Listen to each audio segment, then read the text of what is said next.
சீனாவில் மோடி புட்டின் ஒரே காரில் பயணம். அமெரிக்காவுக்கு சொல்வது என்ன? அமெரிக்காவின் பொருளாதார தடைகள் மற்றும் வரி உயர்வுகளால் உலகளவில் நிச்சயமற்ற தன்மை ஏற்பட்டுள்ளது. இந்நிலையில் சீனாவின் தியான்ஜினில் கடந்த 2 நாட்களாக 25வது ஷாங்காய் ஒத்துழைப்பு அமைப்பு மாநாடு நடைபெற்றது. இதில் பங்கேற்பதற்காக பிரதமர் மோடி 2 நாள் அரசுமுறை பயணமாக சீனாவுக்கு சென்றார். இந்த 2 நாள் சந்திப்பின்போது ரஷ்ய அதிபர் புட்டினை சந்தித்து பிரதமர் நரேந்திர மோடி உரையாடினார். மாநாடு நிறைவடைந்ததும் இந்திய ரஷ்ய இருதரப்பு பேச்சுவார்த்தைக்காக ஒரே காரில் பிரதமர் மோடி மற்றும் ரஷ்ய அதிபர் புட்டின் புறப்பட்டு சென்றனர். இதுகுறித்து பிரதமர் மோடி தெரிவிக்கையில், ஷாங்காய் ஒத்துழைப்பு அமைப்பு உச்சி மாநாடு நடைபெறும் இடத்திலிருந்து ஜனாதிபதி புட்டினும் நானும் இருதரப்பு பேச்சுவார்த்தை நடைபெறும் இடத்திற்கு ஒன்றாக பயணித்ததாக பெருமிதத்துடன் கூறினார். புட்டின் உடனான உரையாடல்கள் எப்போதும் அறிவுபூர்வமானவை என்றும் தெரிவித்தார். இந்நிலையில் புட்டின் மற்றும் மோடி இருவரும் ஒரே காரில் பயணித்த இந்த திட்டம் ஒரு தனிப்பட்ட நட்புறவு மற்றும் ராஜதந்திர அடையாளம் என கூறப்படுகிறது. இதுபற்றி பல்வேறு செய்திகள் கூறுகையில், இது சக்தி வாய்ந்த வெளிப்பாடு என்றும் இரு தலைவர்களும் சென்ற கார் ஒரு நேர்த்தியான உலகளவில் வேறு எங்கும் இல்லாத கடும் பாதுகாப்பு உத்திகள் அடங்கிய 6 செடான் என்றும், அதே சமயம் இது ரஷ்யாவில் தயாரிக்கப்பட்ட சொகுசு வாகனம் என்றும் பத்திரிகைகள் பாராட்டியுள்ளன. இது வெறும் கார் வேடிக்கை மட்டுமல்ல, புதுதில்லிக்கும் மாஸ்கோவிற்கும் இடையிலான ஆழமான மற்றும் நீடித்த கூட்டாண்மையின் நிகழ்ச்சியான இரு தகவலாகவும் இருந்ததாக செய்திகள் தெரிவிக்கின்றன. மோடியும் புட்டினும் பிரத்யேக காரில் தனியாக சென்ற சம்பவம் உலகளாவிய பத்திரிகைகளின் கேமராக்களால் படம் பிடிக்கப்பட்டன. இந்த அற்புதமான தருணம் மோடி மற்றும் புட்டின் இடையேயான தனிப்பட்ட தொடர்புகளை எடுத்துக்காட்டுவதாக செய்திகள் தெரிவிக்கின்றன. இரு தலைவர்களும் தனிப்பட்ட முறையில் சந்திப்பிற்காக சீனாவின் ரிட்ஸ் கார்ட்லண்ட் ஹோட்டலை நோக்கி சென்றனர்.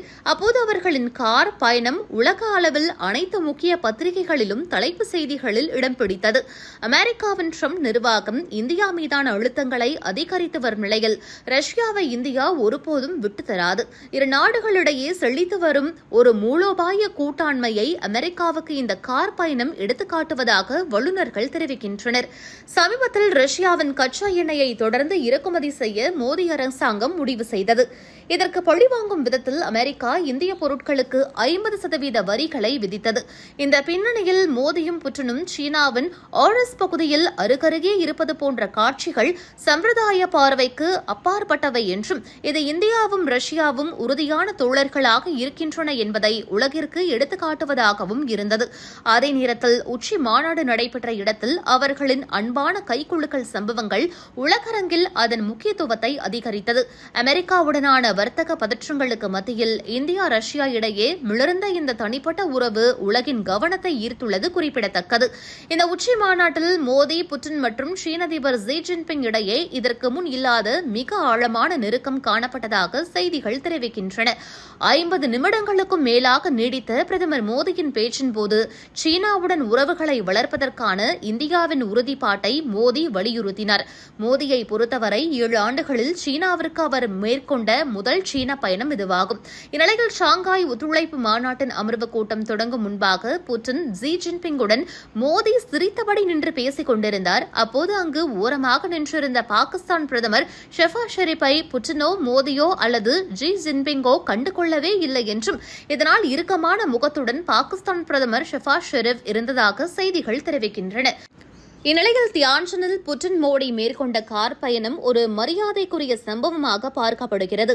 அமெரிக்காவால் உலகளாவிய அரசியல் சூழ்நிலைகள் மாறிக்கொண்டிருக்கும் நேரத்தில் மோடியும் புட்டினும் ஒன்றாக காரில் பயணித்ததன் பார்வை இந்தியா ரஷ்யா இடையே கூட்டாண்மை மீண்டும் வலுப்படுத்தப்படுவதை எடுத்துக்காட்டுகிறது. இது இந்தியாவின் ராஜதந்திர உறுதிப்பாட்டை வெளிப்படுத்தியது. மேலும் உலகளாவிய அரசியல் சிக்கலை மோடி அரசு எவ்வாறு மிக திறமையாக கையாள்கிறது என்பதையும் இந்த நிகழ்வுகள் எடுத்துக்காட்டியதாக செய்திகள் கூறியுள்ளது குறிப்பிடத்தக்கது.